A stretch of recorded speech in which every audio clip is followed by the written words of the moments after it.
Ciao a tutti, piacere. Sono Domenico Colletta. La gente sta cominciando a chiamarmi poeta, anche se per me questo aggettivo è fin troppo lusinghiero. Forse avrete letto per strada, vi sarà capitato di leggere sui muri della città i miei versi, le mie rime, che attacco per via Napoli, via Toledo, Mergellina. E consuetudine dei ragazzi di oggi fotografare la poesia e taggare la propria innamorata, ma anche viceversa.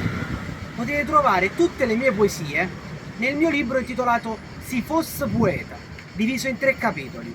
Posillipo, il capitolo dell'amore idilliaco, dell'amore ricambiato. Nisida, l'amore malinconico, l'amore struggente. E Piazza Ferrovia, come si evince proprio dal luogo dove potete trovare le poesie di scorribande, di peripezie e di sentimenti contrastanti che caratterizzano proprio la nostra Napoli. Amore mio, chi stuccia non è nativo, ma è soltanto una preghiera che ti sentono ogni sera prima da dormire. Non pensare si ti fate soffrire, ma quanti volte mi sa suonare, non fanno prate che pareva una nuvola, in dassi ricca, che mi hanno cresciuto.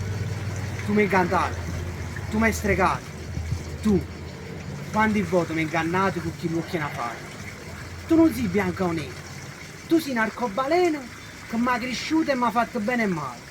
Non si fava, se tu sei reale, sei a casa di 100 favole. Purtroppo e per fortuna sono nato qua, sono figlio nato.